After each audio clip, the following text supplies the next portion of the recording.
Almost the entire history of my relationship with my father took place at the tables of various restaurants.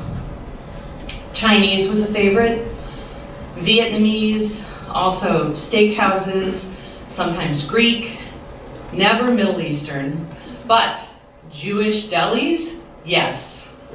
He was always on the search for the perfect pastrami sandwich. Many of my memories are accompanied by the background chatter of other diners, in stark contrast to the silence at our table. The clatter of plates and silverware from the kitchen, waiters, waitresses asking if we wanted refills or to-go boxes. Most times, my dad wouldn't look up for these intrusions. He would eat with his head bowed, his brow furrowed, lost in the world of his own thoughts and anxieties. So I would try to make up the difference for his lack of presence by being super sunny and super polite. Oh, thank you so much for refilling our water. And yes, we would love some to-go boxes. Sometimes he would sweat, anything from a light sheen on his forehead to more profuse droplets, because he was always in a coat and tie. And he rarely removed the coat, no matter the weather.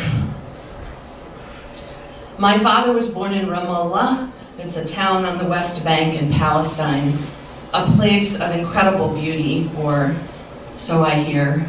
I've never been.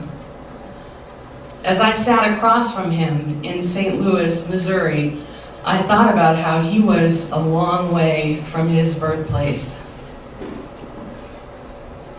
He was also a long way from me, even though he was only arm's distance away. Our restaurant meetings began when I was 13. I told him I wouldn't come to his house anymore after my stepmother threw a knife at me. And even though he and my mother had a good relationship, he certainly wasn't going to come to our house. The presence of my stepfather had created some invisible line that my father would not cross. So, restaurants. He was very consistent. We met every week or two. He would order too much food, and then he would get every bit that was left packed up into doggy bags and insist that I take it. You will eat this, right? You will eat this. Take this, Habibti, take this. He always gave me a little bit of money at the end of every meal. He would pull a bank envelope out of the inside pocket of his jacket, stacked with bills. And after he carefully read the bill and checked what we were charged, he would peel off the money and set it on the table. And then he would peel off a few bills and hand it to me distractedly, saying, here, Habibti, take this, take this. He started consulting me about what tip to leave after I started waiting tables when I was 16. I would nervously watch what he set on the table after he'd gotten his change, and I would get quietly upset if he hadn't left enough money. And he would say, how much, how much? You are the expert now. That's enough, right? All right, come on, yalla, let's go. And sometimes as he turned to walk out, I would secretly drop a few more dollars on the table. Out in the parking lot, he would shake my hand before leaving.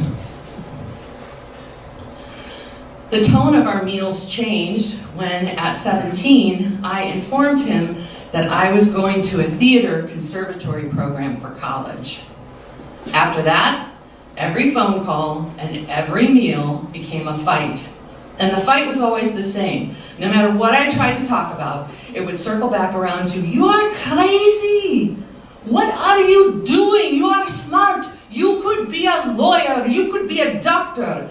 And he would tell me each time, as though I'd never heard it before, how only 1 in a million becomes famous, that I was stupid. And I would say, I'm not trying to become famous, I'm trying to become.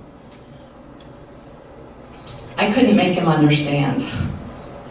He said, you cannot live by your feelings. Life is not a picnic. And she would shake his head and mutter in Arabic, and he would look at me with absolute derision. It hurt, the things he said. I never showed it because I knew it was not okay to be emotional. I just sucked it up. But I also would not change my course, and he would not change his. Many years later, he finally told me how he ended up studying chemistry at New York University. It was because he had talked to an older man that he respected, a lawyer, and he told him that he wanted to go study business. And the lawyer said, that's a waste of time and money. Instead, the man wrote down 10 professions that were expected to grow over the next decade. And my dad looked at that list and picked research chemist. I wish he had told me that story when I was a teenager. But he never talked about himself. The conservatory that I attended was in St. Louis, so these fights continued throughout college and beyond when I went to work for a local theater company. You know, I thought once college was done that the fights would fade, but they escalated. As my father had predicted, I was always broke, but I worked my way through college, and I never asked anyone for anything, which proves the total state of desperation I was in when I had to ask him for $220 to fix the brakes on my car. I was back living at my mom's house for a few months, and my dad and I met at a nearby Vietnamese restaurant. It was one of his favorites. My stomach was flopping around, my palms were sweating, but I had to ask him. I had nowhere else to turn, and my car was in a dangerous state. And I knew what the price was going to be, and I was prepared to pay it. At the end of the meal, I finally stammered out my request, and as predicted, he started in on me. And you know, he was right. I was stupid. I was a screw up. I did make dumb decisions. I didn't know what I was doing. But then something rose up inside of me, and I just couldn't take it anymore. We weren't supposed to cry in my family, but I could not contain it. My chair scraped loudly as I pushed back from the table, clumsily trying to gather my things. And in a voice that was louder than I had intended, I said, "Stop it, just stop it." And heads started turning in the crowded restaurant, and I yelled, "I'm not gonna listen to you talk to me that way anymore. You can't talk to me like that. And if you ever do that again, I will leave. If we are on the phone, I will hang up on you. I can't do this." And I ran out of the restaurant. When I got to my mom's house, I ran into my room and closed the door. And about 20 minutes later, the doorbell rang. I heard low voices in the living room and then a light tapping on my door. My mom stuck her head in and she said, "Annalise, your father's here." And I said, "I don't want to see him." And my mom paused and then she said, please come out." My father stood there, just barely inside the front door. He was wearing his coat and his tie, and he was jingling his car keys, staring vaguely at the floor. He looked lost. He was tightly clutching a to-go box, and it was wrapped in a plastic bag. And on top of the plastic was a short stack of bills. And he held out the food and the money, and I could see that he was shaking. And he said softly, "Here, Habibti, here. Take this, Yalla, take this." Slowly I took it, and then he backed out the door saying, "Dad, oh, okay, Dad, I will call you." And I watched him shuffle down the front walk to his car.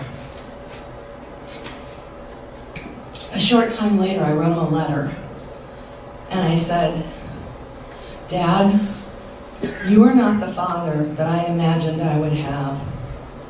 And I know that I am not the daughter that you imagined. But I love you, and I know that you love me. So, is there any way that we could accept each other and just go from there? The next time we shared a meal, neither one of us said anything about the fight or the letter. I imagined him reading it and muttering something in Arabic, shaking his head and then tossing it in the trash with an exasperated sigh. He didn't suddenly turn into some all-American dad who had heart-to-heart talks with me. He didn't suddenly start remembering my birthday and giving me wrapped gifts and telling me how proud he was of me. But he never spoke harshly to me ever again. And over the course of many years, we became close in the ways that we could, given who each of us were.